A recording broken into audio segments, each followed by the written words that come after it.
fall again. I have been thinking about everything we left unsaid. I know I probably didn't deal with it like the rest. God, it feels like these past 2 years been nothing but a test.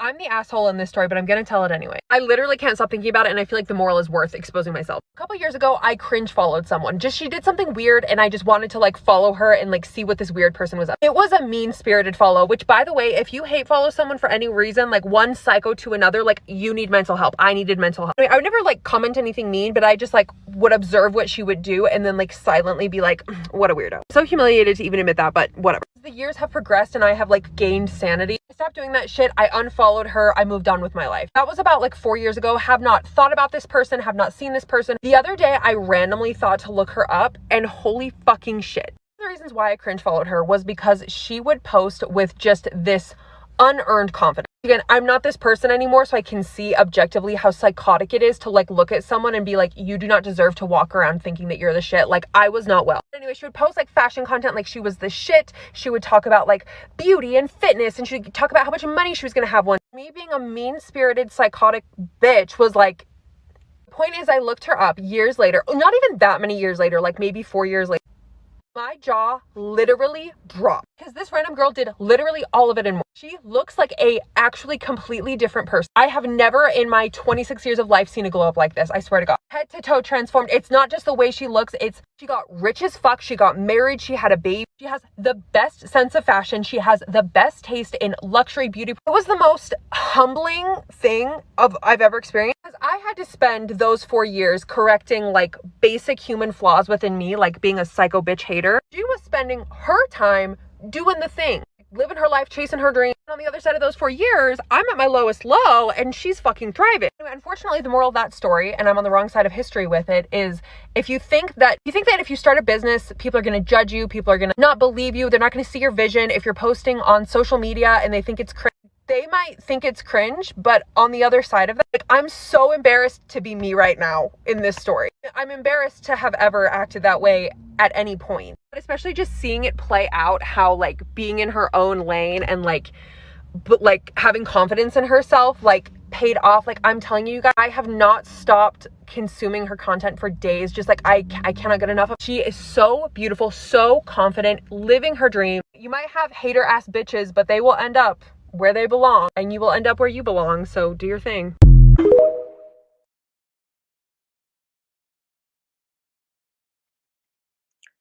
Can I get an amen?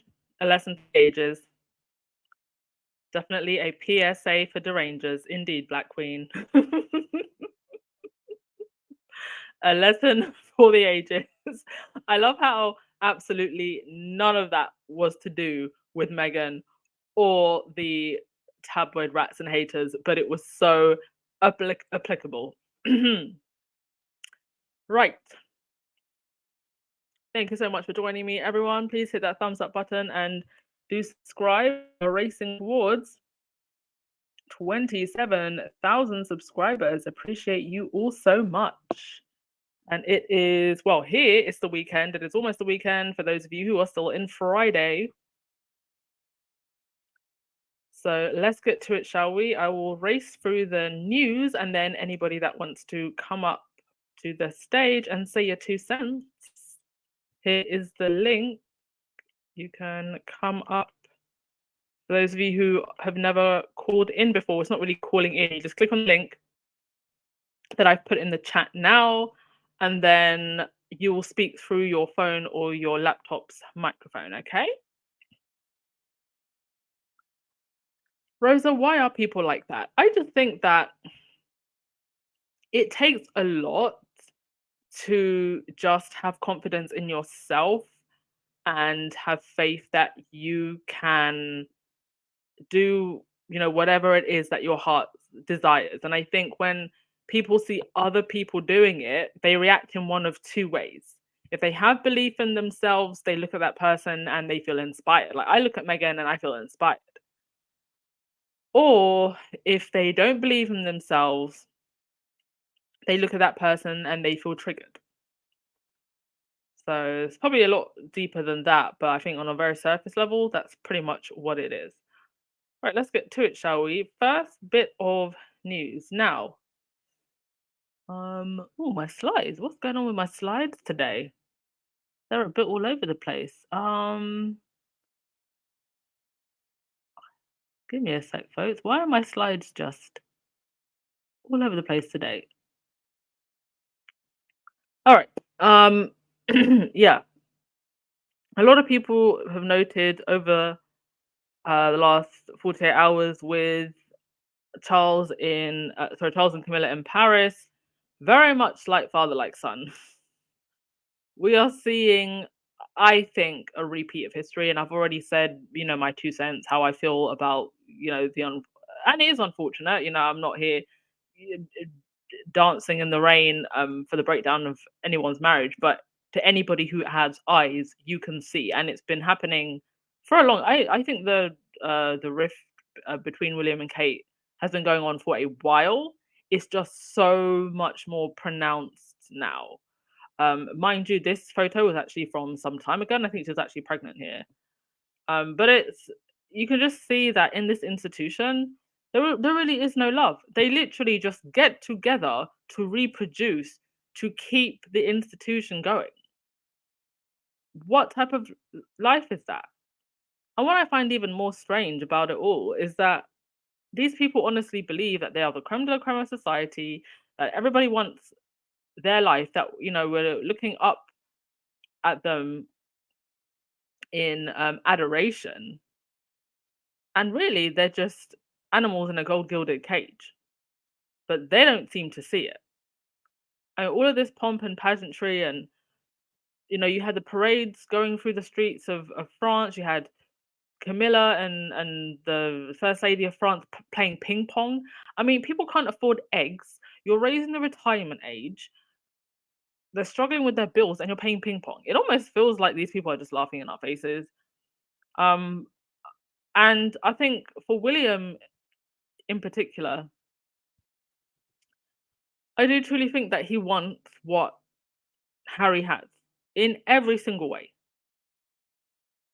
And to the point where he's very clearly not trying to forge his own path, but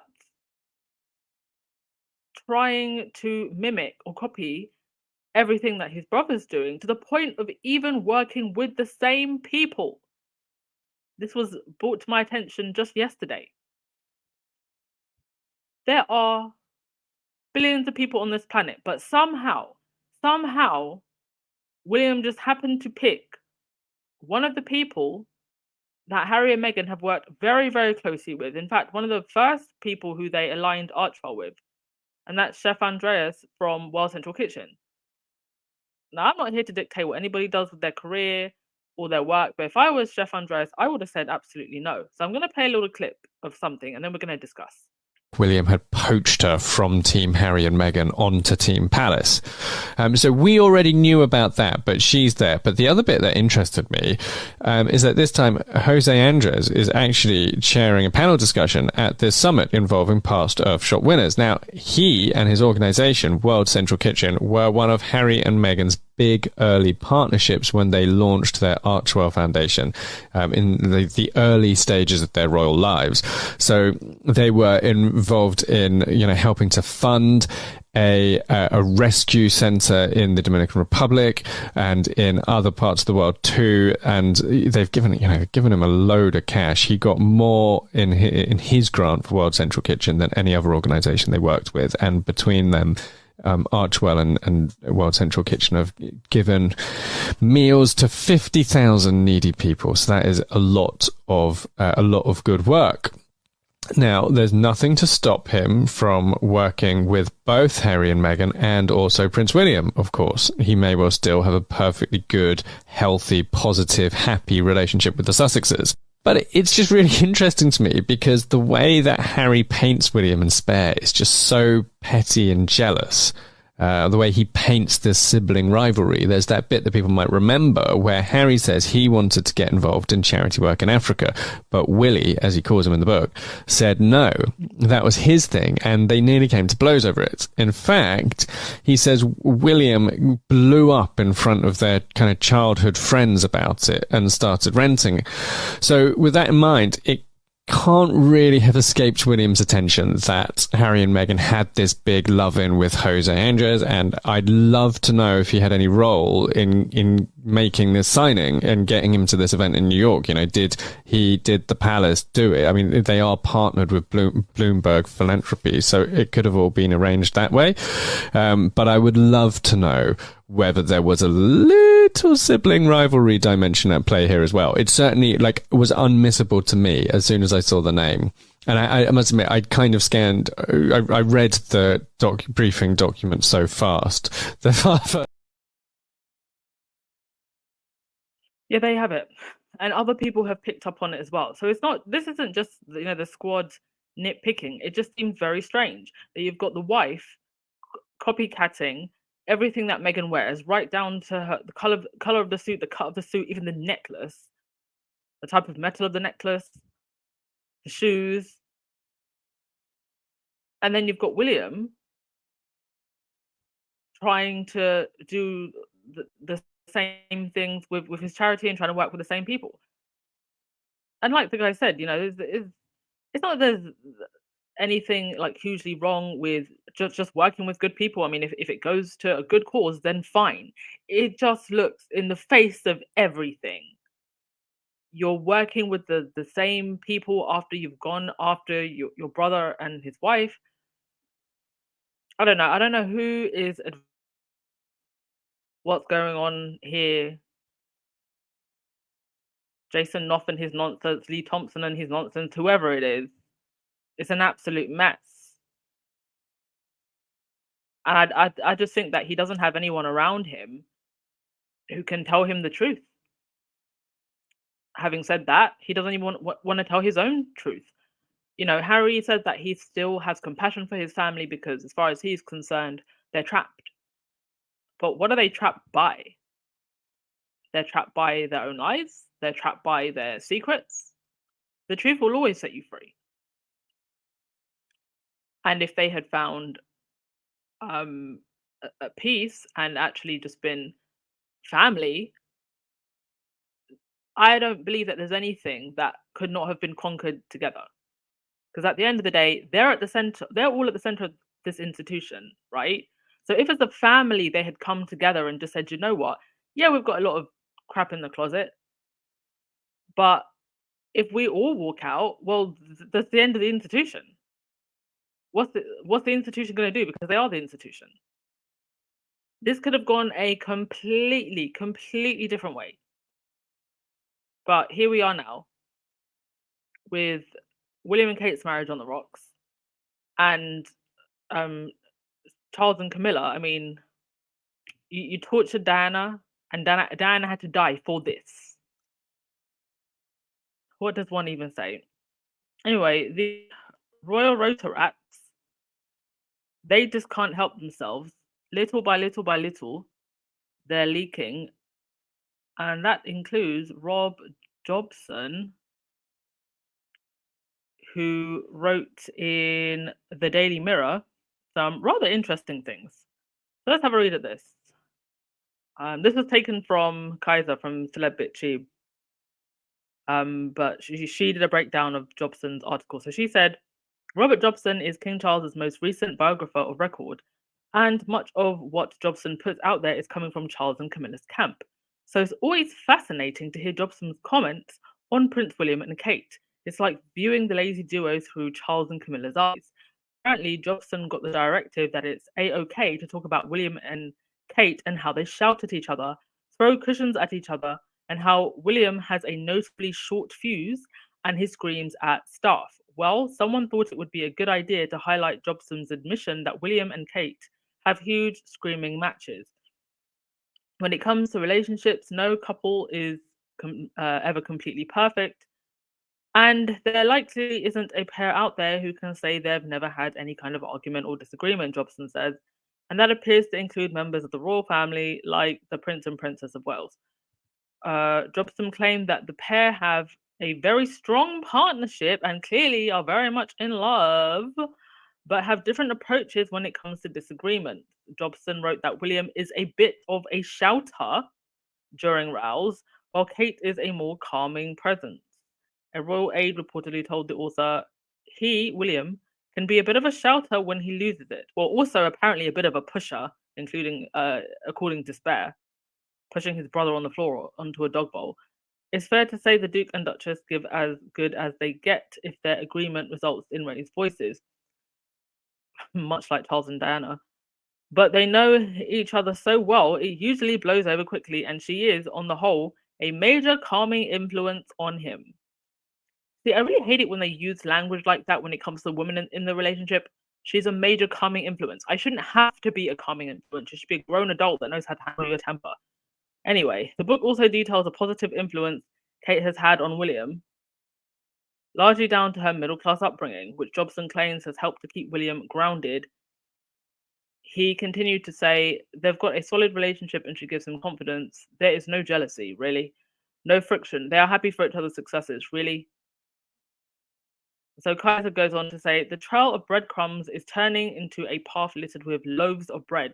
We get it. William and Kate fight all the time. They scream at each other. They throw things at each other, and Kate consistently has bandages on her hands. Like, none of this is healthy, and all of these royal reporters coming out and saying, sure, they scream at each other constantly, but it's fine. We swear. Also, she is, on the whole, a major calming influence on him. On the whole, is doing so much work there. I realized that during the Sussex saga too, that Kate, the calming influence, is as much of a lie as Kate's hair. Oh, Kaiser, that was a bit mean. This marriage is so dysfunctional. Yeah, the last part I won't disagree with. The marriage is dysfunctional. And to think that they wanted Harry and Meghan to raise their children around this. And I'm speaking as someone who, whose parents are divorced, but I went through it when I was a teen. So I think I was a little bit more grown up and I handled it a lot better, but it was still very difficult on me. I can't imagine what it's like to go through that as very young children, and then children in the public eye, children who the press are already weaponizing in regards to the Wells's children. However this goes down, I hope it can go down quietly without implicating the children in it. But I also hope that it can go down without the British taxpayer having to be dragged into yet another royal divorce. Every generation, a British taxpayer has to go through a whole royal divorce and a mess in the press, because I don't think that the Middletons are going to go down without a fight. I don't see that this can be an amicable split at all. I think there's just too much ego here. They could make it amicable and make it quiet and make it all go away, but I don't see that's going to happen. Especially when it's very obvious that you've got one side that wants to very much hang on and is clinging on for dear life, and the other one was done a long time ago. William doesn't even fake it anymore. Anywho, we know who's not faking it. These two. I'll get to your comments before we go on to the next thing.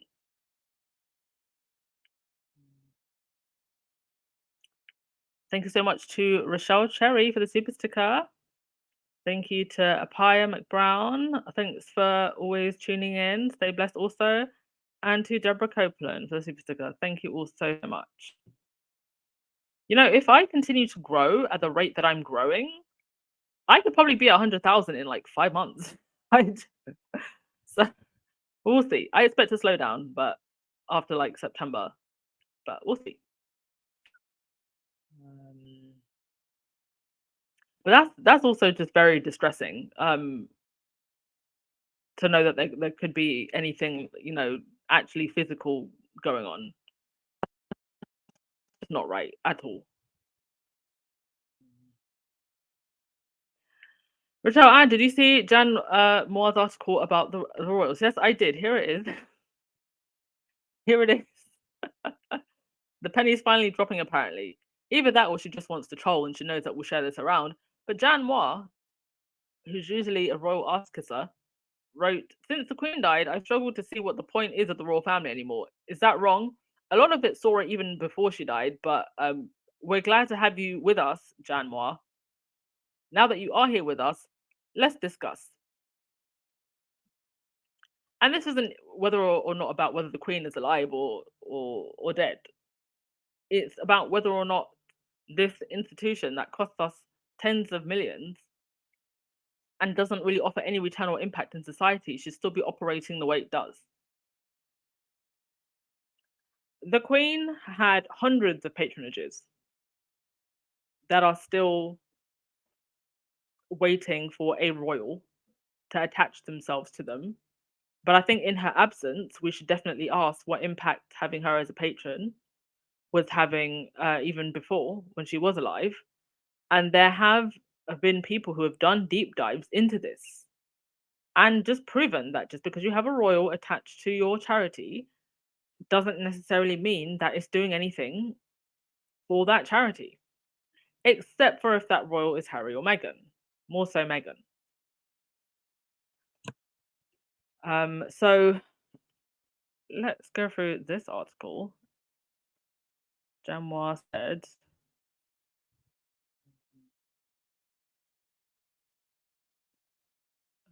okay, can't believe I'm actually reading a Daily Mail article. So she says, since the Queen died, I've struggled to see what the point of the royal family is anymore. Is that wrong? Once this dignified, dutiful, much-loved matriarch left us for the great place of sky, she took the last drop of regal charisma with her, along with my devotion. I've said this before. A lot of people were Queenists, then they weren't royalists. What we have left now is the well-meaning but essentially ho-hum next generation, the second tier on the crumbling cake, on the monarch's subs bench. If questions are raised about the value of their individual and collective roles within the UK, then the issue of their significance gets even more crucial when they venture abroad. Look at the King and Queen in France this week, all very marvellous. All very, let's not mention small boats as they shuffled around Paris with weirdo Macron. There was a fabulous banquet at Versailles, although it was a bit much to King Charles to demand. He was not served foie gras, nor out of season vegetables such as asparagus, especially. Oh my God, she waffles so much. Let's just get to the point. Okay, she goes on. She goes on to, there was further embarrassment when, in a historic address to the French Parliament, the King called global warming a huge challenge and called for a sustainability agreement with France. 5 words, but after the British government U-turn turned on green targets, Charles must have been feeling very green indeed. And this was more than just unfortunate timing. It perfectly emphasized increasing royal relevance. Okay, so what Jan Moore is actually referring to there is Rishi Sunak has gone back on a lot of the eco-green promises that were originally set out. And part of the reason is because of his dealings and family and money contracts with BP, the big oil giant. So the fact that you've got, you know, the British Prime Minister doing one thing and the British King saying something else, and they're both at odds with each other, is rather embarrassing. And it does beg the question, well, on one hand, we were told the entire time that the Queen was alive the monarch does not take a political position, and now here you have Charles taking a political position. So are the royals meant to be political or not? What is the state of the constitutional monarchy that is meant to be the United Kingdom? What does that even mean anymore? Are royals going to be political now? Does he have more say in politics? The next part, okay, she goes on. She goes on to Camilla. Camilla turtled through Paris like a woman expecting to face a hanging at the end of every day. She looked terrified most of the time, and when she wasn't looking terrified, she was battling to keep her hat on, fighting to keep her hems down, and avoiding being patronized by Madame Macron. The First Lady of France fussed with Camilla's evening cape on Wednesday and then, unforgivably, made her play ping pong during the cringeworthy publicity event yesterday. If you haven't seen that video, I'm not going to play it here because it's a Sky video and I don't want to get done for copyright. It is hilarious. Camilla cannot play ping pong. And then she goes on to, okay, now she goes on to William. And if all of that wasn't bad enough, Prince William in America was even worse. He was speaking in New York as the finalists were announced for his flagship environmental project, the Earthshot Prize. Mind you, I don't know who a single one of those finalists are or what they're doing. The prince appeared in front of an audience that included Bill Gates, UN climate envoy Mike Bloomberg, and former New Zealand Prime Minister Jacinda Ardern. Did anybody see Jacinda Ardern? I didn't see her. Was she scared to take a photo with Willie? Because I didn't see that photo and I didn't see her. Or, as I like to call them, people with nothing better to do. They certainly must have wished they were on an earth shot the hell out of there when William began speaking. Oh my goodness. I think if we remark on how pessimistic and doom and gloom everyone is, William said, even though there is a healthy dose of that indeed, it doesn't provoke the reaction from us humans that we would like, he said. Honestly, who writes this banal guff for him? That's a good question.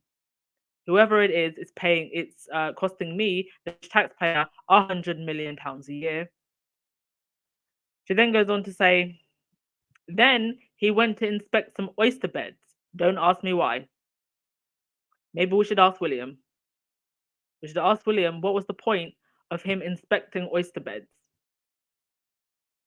Fishing for pearls? Because you stole all the diamonds. So let's go get some pearls from the riverbeds of New York. Right, then she goes on to talk about Russell Brand, but we won't get into that. Basically, I think the Royal Rotor Rats have also just come to the realization that this is all a mess.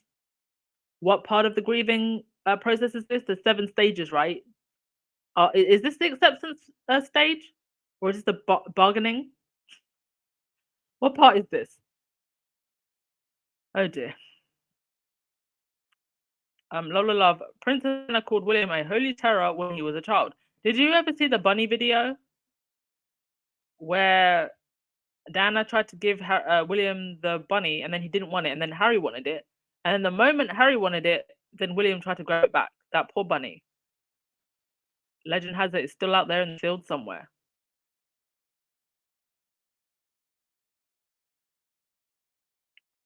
Star, you said, Anne, do you remember when she and other press used to write negatively about the British royal family this frequently before 2016? Let me think about that. I think there were occasions when they would. Like, I actually do remember one article, I'm going to fish this up, where Katie Nicholl in particular was very catty about Kate. So, but I think it was more just like, it was more society gossip. I wouldn't even say it was like negative. It was more like the society gossip type of tone. And then Meghan came along, and then it was like the other royals could do no wrong, and Meghan was the monster. But yeah, now that you've said that, I think I'm going to go digging for some old articles. And certainly in the beginning, you know, before she was tortured enough to be given her Good Girl medal, the press definitely, you know, went after Kate. But it was more to do with class than anything else. Okay. Next thing. Mina, I see you there. Don't worry, I will get to you. Or if anybody else wants to join the live, here's the link. And you can call in.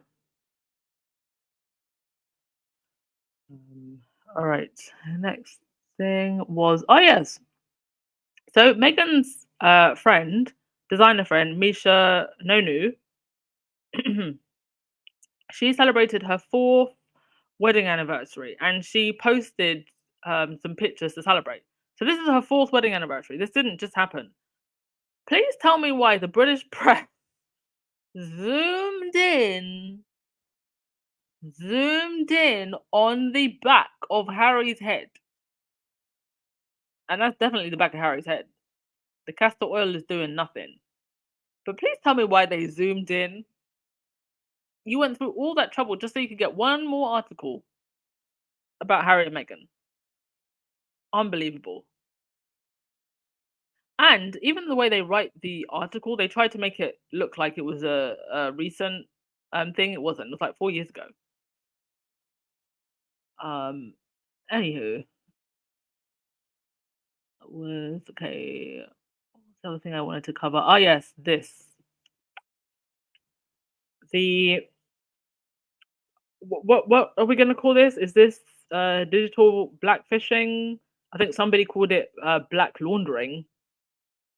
This whole thing with the Daily Mail getting white writers to write articles that are very racially motivated, but and then ask people of color, mainly black people, to put their faces and names on it. So people have done a little bit more digging, and Private Eye wrote this. Let's have a read of this. They said,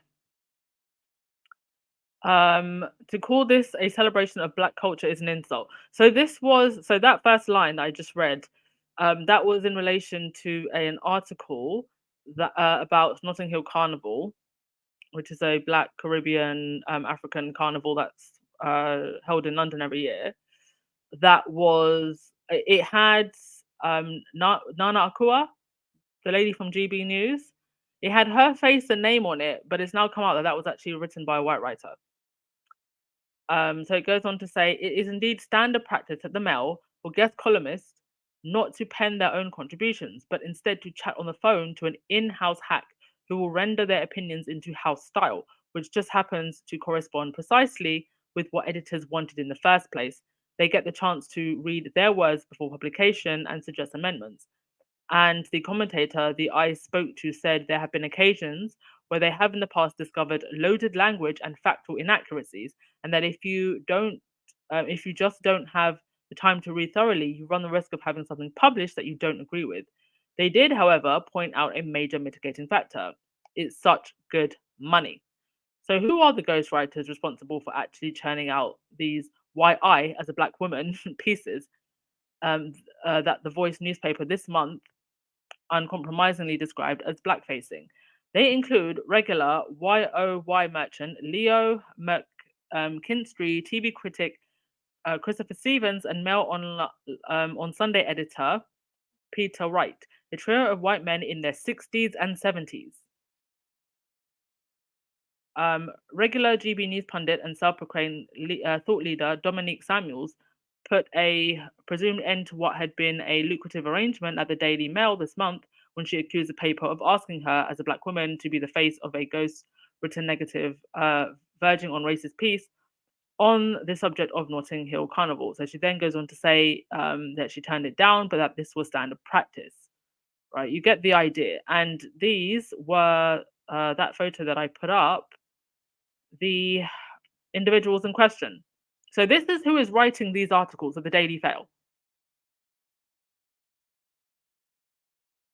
And one of them, the one in the middle, this is some of the other stuff that he's writing when he's not pretending to be a black woman, writing racially aggravating articles. He's writing articles like this.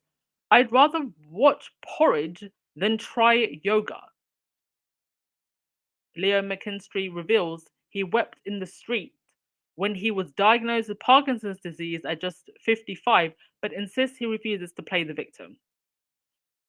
I've spoken about this before, this whole propaganda to get people to accept the bare minimum, to get people to accept suffering. Here I am agonizing in the street with Parkinson's disease, but keep calm, have a cup of tea, and carry on. And let the government and the upper class and the aristo class and the political class and the business class and the banking class suck the life out of me while I have to line up at a food bank to get my food. Yes, sir, another bowl of porridge, sir. May I please have another, sir? This is who is writing these articles. Okay, last thing, before I get on to phone calls. Anne, who likes to dress like she is about to get into a street fight with Napoleon himself. She was going somewhere today, I don't know where, I'm presuming some kind of engagement, and her motorcade stopped traffic. So we're going to watch this video and then I'll comment.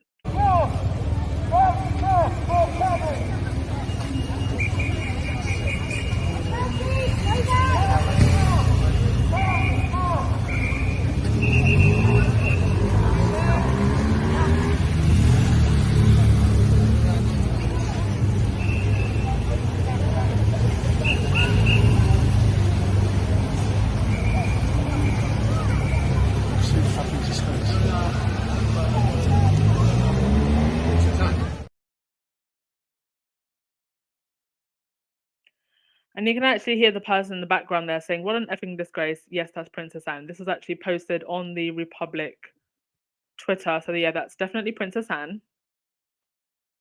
Well, the good part about that is that, as you can see, it was going a lot slower than what motorcades usually go. And so therefore, no one's grandmother was run over and killed. Nonetheless, taking your motorcade through the middle, that is literally, for those of you who have never been to London, that is literally the center, the epicenter of Oxford Street and Regent Street. This is where, when you go to London and you want to do all your nice shopping, that's where you go. It is chock-a-block full of tourists. I don't understand why they couldn't have taken it just through somewhere else. Or I don't know, maybe I don't know, where does Anne live? Surely she doesn't live in Oxford Street. I don't know why the motorcade couldn't have gone through another way. That's still very dangerous to me, even if it was going slower and then disrupting people. Secondly, nobody is checking for Anne. By putting her in that large motorcade, they actually brought more attention to the fact that, oh, look, someone important who needs a motorcade is here. They could have put her in an Uber and nobody would have known. I promise you, even the Uber driver would not have known who this woman was. Unless, of course, she rolled up to the Uber dressed like this, dressed like she's about to get into a fist fight with Napoleon. I guarantee you, if Anne was walking down central London on any given day, most people would not recognize her, provided she was in normal clothes and not looking like she's about to get into a street fight with Napoleon. That is an awful lot of taxpayer money to spend on a police escort for somebody that nobody is checking for. And then to think that we're still having debates about whether or not Harry and Meghan should have their security paid for. Anyway, that is enough of me ranting. It is very late, so we're not going to have calls too long. No more than 5 minutes each, please, and then I will ring the bell. Mina, you can go first. Can you hear me? Yeah, I can hear you, hon. Hi. All right. The royal family, well, as I call them, the petty family, is a hot mess. They just need to go ahead, call it a day, retire, send the people back their money if possible, because it's not looking good for them at all. They really need to just call it a day and sit down somewhere. And I don't know, that last video clip, that was a bit odd and strange. Mm. Yeah, But because I guess, I don't understand why she would need such a big escort, to be honest. yeah, I mean, that, unless she was in a rush to go somewhere, I just don't know. But then again, that's what they do. They are over the top people. Yeah. But I guess that's really all I had wanted to say for right now. Really can't think of anything else. Yeah.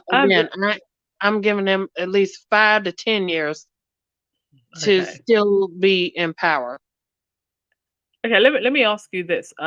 Did you see any reporting of, apart from not on social media, but on the actual American news, did you see any reporting of William in New York? Oh no.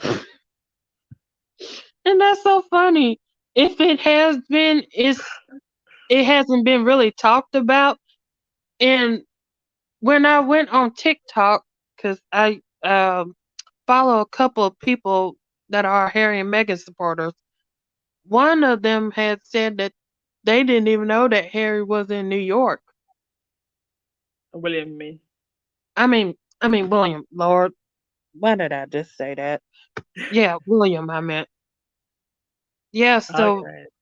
nobody hasn't really even been talking about him. At Okay. least not on the news. Okay, that's interesting to know. All right, thank you so much, Mina. You're welcome. Okay. YM Droid, thank you so much for coming on. And can I just say, I am so sorry for your loss. Please do send your prayers to YM Droid, everyone.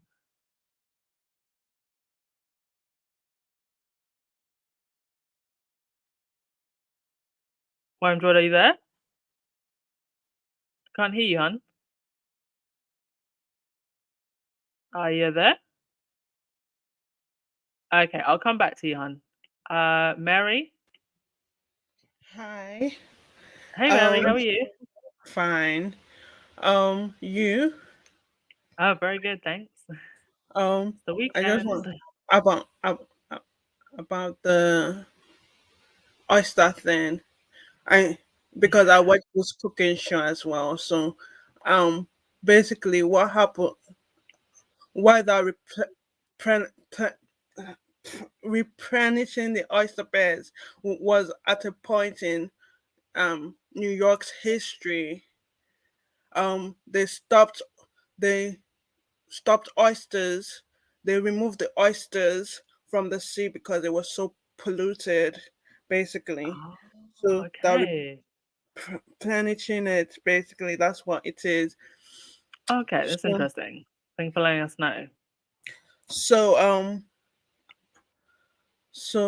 I don't like William. I don't have any comments on William's visit.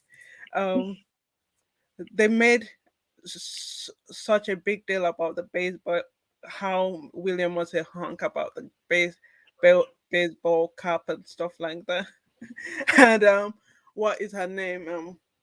This person, I'm gonna say my um, this person that used to be on um Jack Ryston's Newsweek program. What is her name again? Um, does her own um pro news does her own thing every Friday called Daily Fail. So she discussed about how New Yorkers don't care about Prince William, and if by wearing a baseball cap and stuff like that, that British people um the what is that name? The people that write the papers, the journalists, The they, tabloids, yeah. yeah, um, think by wearing a baseball cap he's hot. He isn't hot, and um, he used to be hot at that young age of 20 something. Now he has lost his hotness. He's good for a dad, but that I mean, I think if when you lose your heart, I think everything else tends to go as well. But thank you so much, Mary, as always. okay. Thank you. Ciao. All right, why enjoyed. Let's try again.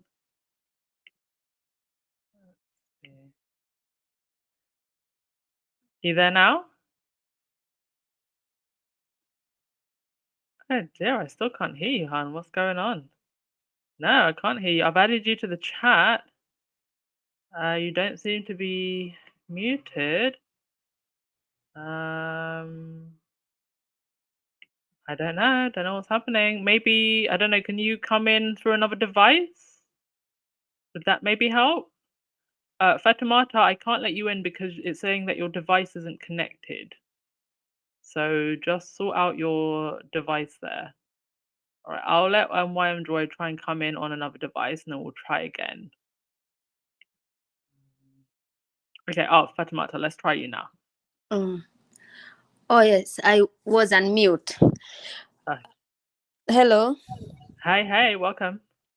I it's been a while now since I called in. How are you? How's Malaysia?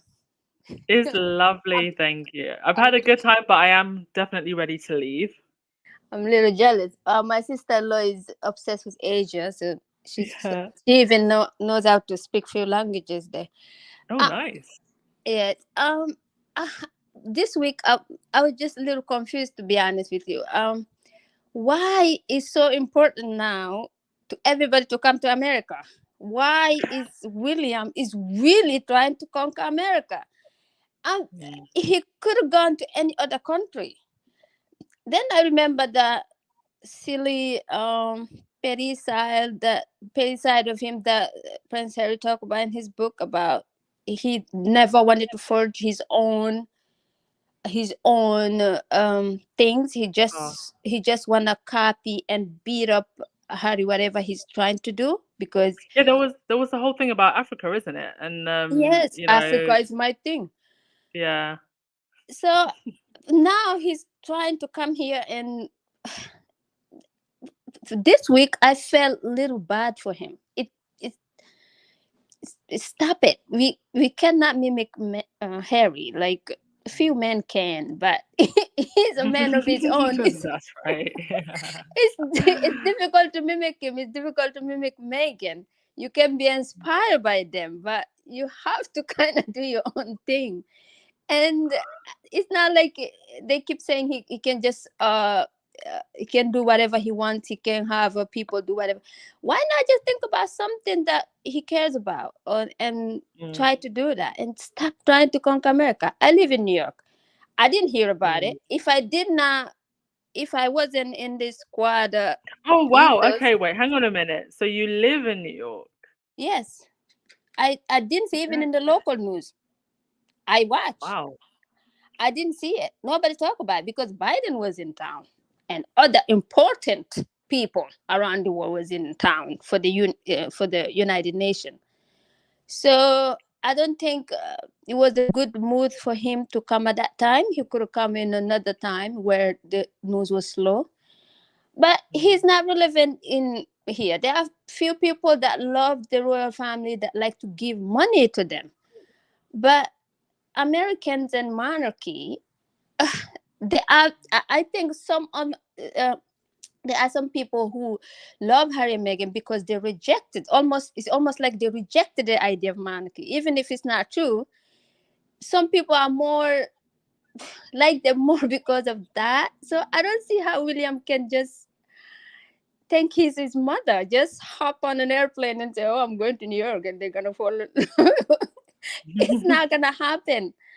But I did feel bad for him this week. And I think a few months back, Baron was talking about Jane Moore, about her looks, because she was criticizing somebody else's looks. She was saying, I think the Duchess was ugly. And he was showing her pictures on the podcast, and this woman is saying that Meghan is ugly, and he was talking about all what she does. She do a lot of baking. So when I saw this article today, when somebody shared it on Twitter, I thought about. I said, "Oh, maybe Janma went out tonight last week and had a date," and then she realized, "Oh no, I need to do something because this is so unlike her for the past few Yeah. years. It's really Yeah. unlike her. The only thing missing was to say, I wish the Duchess of Sussex was here. That's the only thing missing from the article. Yeah. But other than that, thank you. And I hope you have a great time in Malaysia. And I cannot wait to discover where else you're going because you're becoming Thank the you. nomad. I'm a Fulani. That's how we are all over Africa. Back in time, few 100 years ago, that used to be our thing.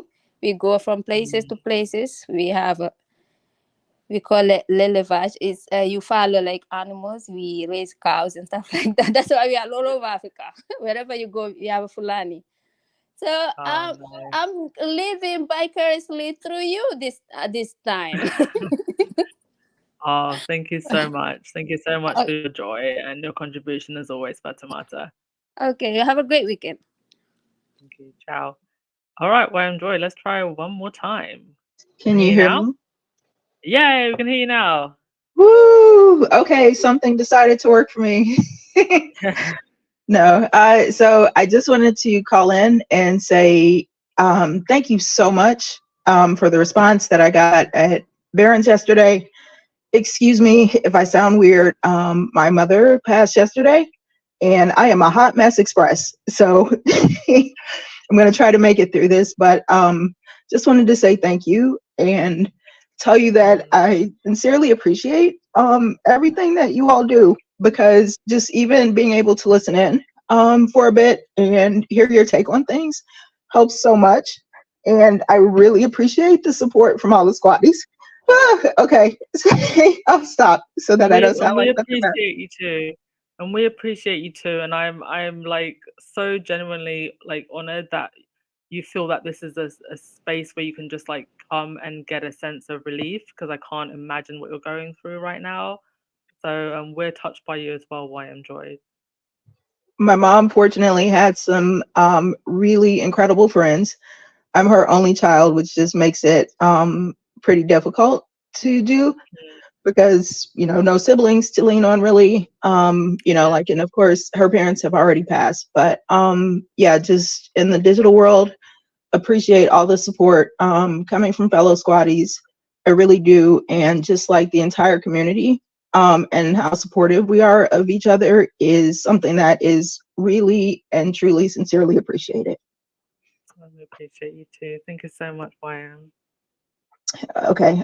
And no one cares about William. And all of the distractions that I was looking for.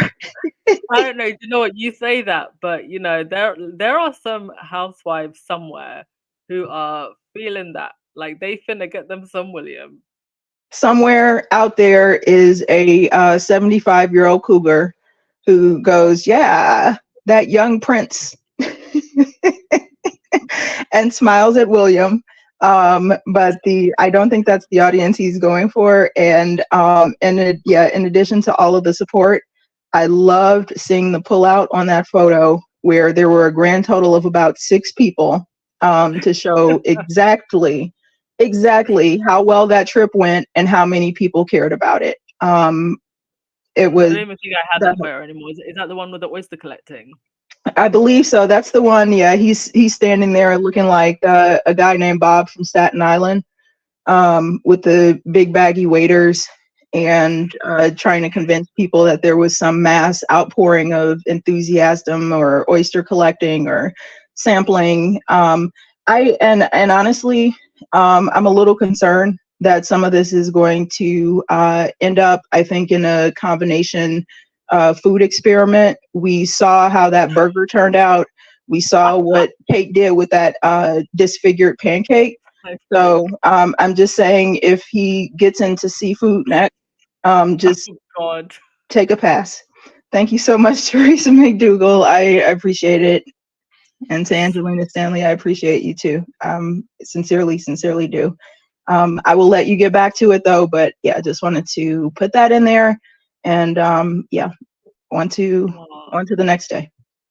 Oh, thank you so much, Ryan. Actually, but before you go, just how did you? Because you're the last caller. I mean, how did you find like the whole week with Invictus and um getting to just see our faves and see them in the capacity that we did? I was so heartened with not only Invictus but the response to it, and I loved that Germany like really got full into it and explained how much it meant to their veteran community. Excuse me, to have the games there. I love the genuine enthusiasm for South Korea to bring it there and start to change perceptions of of disabled veterans and people with disabilities in general. And I honestly started looking at places in Vancouver just to see if I might be able to get in on it. I know that they go early, so I just like it was amazing to see just how that all came together. And I can't I was actually on the live stream for the closing ceremony, and that day I had time, so I was doing battle with some trolls and who kept trying to come in there. Oh well, Harry started it with William and Prince Charles. And I said, and look at how much better he's done now that they've cut him off. Because honestly, this was probably the biggest and best Invictus games that they've had thus far. And the Royals, in their infinite short-sightedness and cutting him off, can now claim credit for none of it. And I think that this will get bigger.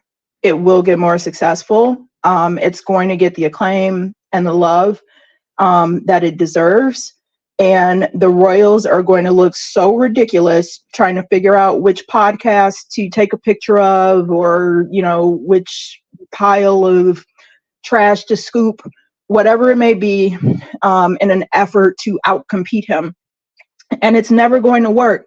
And the thing is, with them, definitely rejection was protection, because had they been in some half in, half out, I'm sure that Harry still would have been doing all the work, and Meghan still would have been giving him all the support, but the Royals would have taken credit for sure. They would have tried to say that this is because of the backing of the Royals that it's doing these things, and with them totally frozen out, as we know from all of these headlines.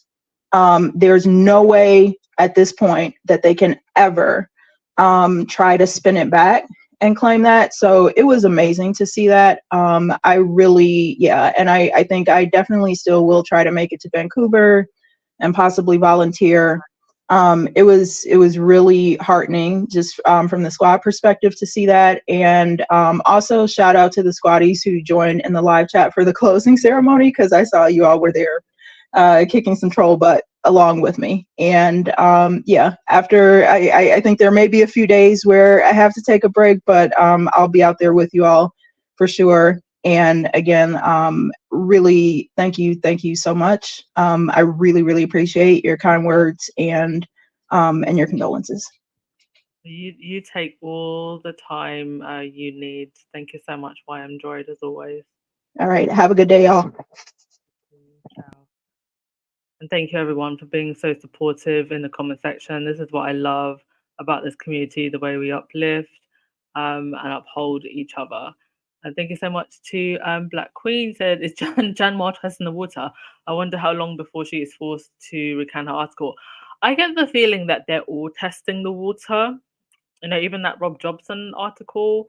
And if the rumors are true, from what I have been told, the press have already been notified that some type of announcement could be coming soon. So if indeed that is true, I think they're all kind of testing the water, because it's not like they can speak fully on everything that may have allegedly for the lawyers listening happened in that marriage. Right, and with that, I will wrap things up. It is 2:20 over here in Malaysia, and I need to get to sleep. Enjoy the rest of your day, everyone, and have a fantastic weekend. We'll pick things up again tomorrow. Ciao.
For a fact, they both don't like that woman. Yep, I told you. I tell you that because, furthermore, if you look at the situation, their father met that woman when he was 29. Do you know how old Diana was?